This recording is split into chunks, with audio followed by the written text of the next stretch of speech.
Olá, muito bom dia, investidor. Seja bem-vindo a mais um InfoMoney na Bolsa, o seu giro diário de notícias com os destaques do mercado financeiro. Hoje é segunda-feira, dia 24 de abril, agora 10 horas e 18 minutos, e a gente tem um grande driver global neste pregão, que é a eleição na França, o Day After. A gente teve aí o resultado do primeiro turno, que veio sem sustos, conforme esperado pelo mercado. E aí vão para o segundo turno o candidato de centro, que é o Emmanuel Macron, preferido do mercado, e a candidata de ultradireita, a líder da Frente Nacional, a Marine Le Pen. A gente lembra que essa disputa estava embolada, a gente tinha 4 candidatos tecnicamente empatados, mas o Macron teve 23% dos votos, quase 24%, e ela ficou com cerca de 21%. Isso desencadeou uma onda de euforia global nos mercados. Vamos dar uma olhada no que a gente tem de precificação desse resultado nos ativos. Para você ter uma ideia, nesse momento a gente tem a Bolsa Francesa, a Bolsa de Paris, subindo 4,3%, retomando o maior nível em 5 meses. A gente tem a Bolsa da Alemanha subindo 3% numa máxima histórica. A gente tem também Londres com uma alta um pouco mais tímida, mas mesmo assim 1,83%.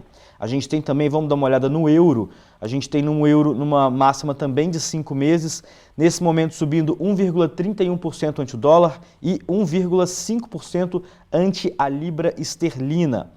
E por outro lado, a gente tem uma queda do ouro, que é aquele ativo de proteção. Quando há um momento de incerteza, os investidores querem um investimento seguro, eles vão para o euro. Nesse momento, vão para o ouro. E nesse momento, o ouro cai 1,40%, mostrando, portanto, o maior apetite por risco dos investidores depois desse resultado das eleições da França. E isso contaminou não só as bolsas europeias, como também a gente teve na Ásia. O índice Nikkei avançando 1,37% e Xangai caiu, a gente vai falar daqui a pouco, mais por motivos domésticos. E agora a gente tem também Estados Unidos abrindo os mercados por lá, e a gente tem leves quedas. Os futuros indicavam altas expressivas, mas os mercados aparentemente abriram com retração suave. E aqui no Brasil a gente tem o Ibovespa avançando 1,37%, também neste embalo do resultado da eleição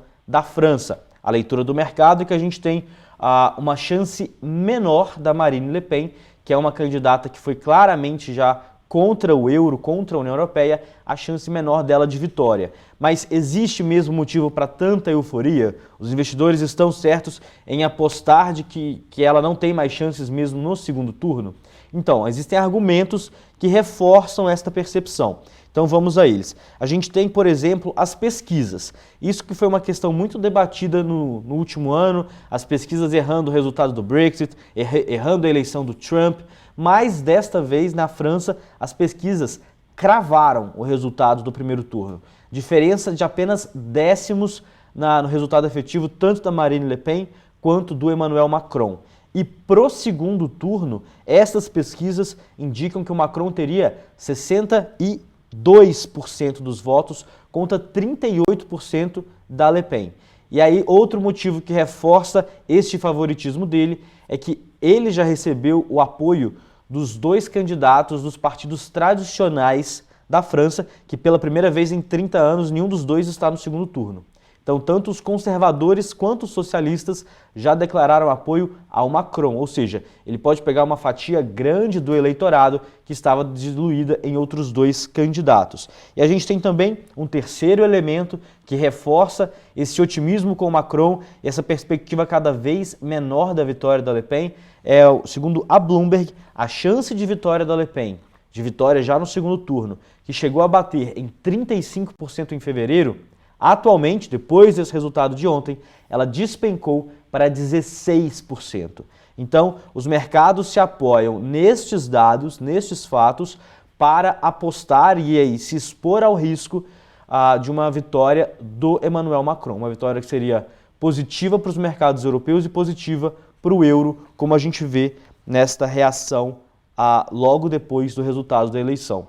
E aí a gente lembra, é claro que é preciso ter cautela, porque no ano passado o que a gente viu foram pesquisas errando os resultados tanto do Brexit quanto do Trump. Por falar em Trump, a gente tem nos Estados Unidos também um certo otimismo, aí, uma expectativa muito grande, isso em função do anúncio que ele fez na semana passada, de que nesta semana ele iria anunciar um novo plano fiscal, a reforma fiscal dos Estados Unidos, e aí como ele descreve nas palavras sempre otimistas, um plano fenomenal, que seria o maior corte de impostos já vistos nos Estados Unidos.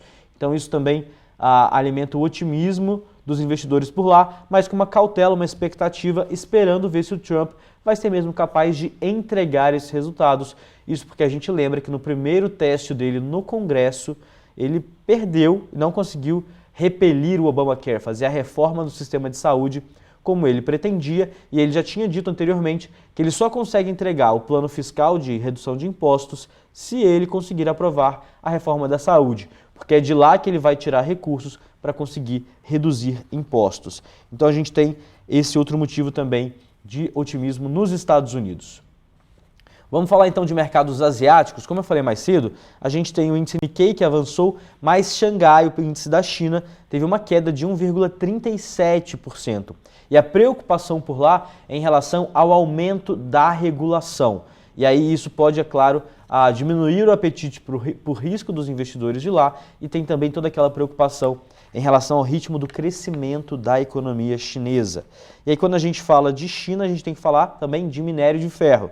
E a gente teve uma sessão de queda do minério. A tonelada spot, que é negociada à vista no porto chinês de Qingdao, ela caiu 2,5%, foi negociada aí nesta segunda a $66,53 a tonelada. Esse é o mercado spot. O mercado futuro, os contratos negociados na bolsa de Dalian tiveram uma alta bem tímida de 0,20%. Falando agora da segunda commodity do dia, vamos dar uma olhada aqui como está o petróleo. Nesse momento, o petróleo que estava em alta mais cedo passa a uma queda 0,18% o tipo WTI e 0,1% o tipo Brent. A gente tem no radar do petróleo os países membros da OPEP sinalizando que podem sim prorrogar por mais 6 meses aquele acordo para corte da produção, o que limitaria a oferta e, portanto, sustentaria os preços do petróleo. A gente fala agora da agenda da semana. Vamos ver o que tem de importante de indicadores para a gente acompanhar aqui no Brasil. Os grandes destaques são dados fiscais. A gente tem aí a questão das contas públicas. Além da arrecadação de impostos, que ainda não tem data definida, a gente tem também, olha só, o relatório da dívida pública de março, que vai sair já nessa segunda-feira, mas ainda sem horário. A gente tem também o resultado fiscal do governo central, que sai na quinta-feira, também sem horário, e o resultado primário do setor público consolidado. Esse sim, o Banco Central divulga na sexta-feira, encerra a semana, às 10h30 da manhã. Na sexta, a gente também tem a taxa de desemprego calculada pela PNAD, medida pela PNAD, e aí sai às 9 da manhã, divulgada pelo IBGE. Na quinta-feira, o Tesouro realiza um leilão tradicional de LTN e de NTNF às 11h30 da manhã. Na quarta-feira, a gente tem o fluxo cambial semanal ao 12h30 e também tem as notas de operação de crédito e política monetária do Banco Central às 10h30. Outra nota do BC que sai na terça-feira é a de setor externo também às 10h30. E nesta segunda, os grandes destaques são às 10h30, então sai daqui a pouquinho, daqui a 4 minutos para você que está acompanhando ao vivo, sai a nota de mercado aberto do Banco Central e depois, às 3 da tarde, a gente tem a balança comercial semanal. Falando dos Estados Unidos, a gente tem nessa segunda discurso do presidente do Fed de Minneapolis, que é o Neil Kashkari. Ele fala 2 vezes, ao 12h30 e também às 4h15 da tarde. Lembrando que por lá a gente também tem a expectativa de anúncio do Donald Trump em relação a esse pacote fiscal. Falando agora de Brasília, o que a gente tem no radar político? Olha só, continua aquele acompanhamento de perto da reforma da Previdência. A gente vai ter nessa semana a tramitação dela na comissão especial. E como a gente lembra, a situação o governo já fez várias concessões, mais do que estava previsto inicialmente. A expectativa aí é de uma economia de cerca de 600 bilhões de reais, 75% do projeto original, que previa economizar 800 bilhões de reais. E a gente tem a votação marcada na comissão para o dia 2 de maio, que é a próxima terça-feira. E aí a preocupação de analistas é que os deputados sejam contaminados tanto pela opinião popular demonstrada na greve geral, que está convocada para sexta-feira agora, dia 28, quanto também para as manifestações do Dia do Trabalho, que já são tradicionais, mas que podem ganhar aí um cunho anti-reforma muito forte. Elas acontecem no dia 1º de maio, segunda-feira que vem vai ser feriado, e aí na volta do feriado, logo em seguida, os deputados votam na comissão. Então a grande preocupação do mercado é a seguinte: o governo já fez várias concessões, já abriu mão, né, de diversos tipos de mudanças na Previdência e nem assim os votos estão garantidos para aprovar a reforma. Então é meio que pagar para ver. O governo, o presidente Temer se reuniu com líderes, os partidos da base aliada, com ministros, está cobrando fidelidade, chegou a ameaçar demitir os apadrinhados políticos para ver se ele consegue, de fato, garantir os votos que ele precisa para aprovar a reforma. Então a gente tem previsto dia 2 o voto na comissão, e aí o presidente da Câmara, que é o Rodrigo Maia, falou que a reforma deve ser levada ao plenário da Casa no dia 15 de maio. E ainda em Brasília, antes disso, a gente deve ter a votação da reforma trabalhista. Isso porque na semana passada o governo manobrou, conseguiu aprovar o pedido de urgência, e aí a gente tem a votação na comissão prevista já para esta terça-feira, e se tudo caminhar como o governo planeja, já na quarta-feira a reforma trabalhista deve ir ao plenário, e aí seria um outro passo do ajuste fiscal. E lembrando que na sexta tem essa convocação de greve geral, que seria uma demonstração contra a reforma da Previdência. Então, para a gente ter esse cenário tanto de política encaminhando o ajuste fiscal, as medidas de ajuste fiscal no Congresso, a perspectiva de retomada está diretamente atrelada a isso. E aí o termômetro semanal que a gente tem é o relatório Focus, com as perspectivas dos economistas para a economia. Hoje saiu o mais recente, o que a gente tem de mudança? Uma leve melhora nas projeções dos economistas. Inflação um pouco mais baixa e PIB um pouco mais alto esse ano. Então vamos aos números. Olha só, a perspectiva para o IPCA de 2017 passou de 4,6 para 4,04, ou seja, caiu 2 pontos percentuais, 0,02 pontos percentuais, perdão. E a do PIB avançou de 0,40 para 0,43%. Selic e dólar estáveis, a Selic ao fim do ano em 8,5% e o dólar em 3,23%. Vamos dar uma olhada agora no home broker, como está o mercado nesse momento? A gente tem o Ibovespa agora avançando 1,14%, deu uma desacelerada e aí está aos 64.485 pontos. A gente olhando para o dólar futuro, os contratos que vencem em maio agora são negociados aí com uma queda de 0,63%, sinalizando a cotação de R$ 3,134, R$ 3,13.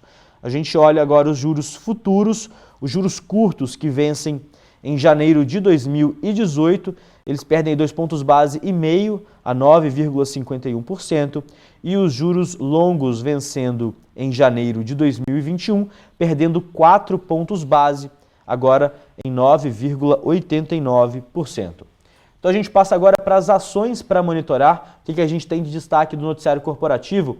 Desde quinta-feira, né, o fechamento do pregão, do último pregão, sexta-feira foi feriado por aqui. Então a gente começa falando de Petrobras e na quinta-feira à noite a estatal anunciou o aumento do preço do diesel e da gasolina nas refinarias. O diesel ficou 4,3% mais caro e a gasolina, em média, 2,2% mais caro. E essa alta já passou a valer desde a última sexta-feira, lembrando que a nova gestão da Petrobras adotou essa perspectiva de renovar a cada mês, reavaliar o preço e ver se é necessário ou não fazer o reajuste.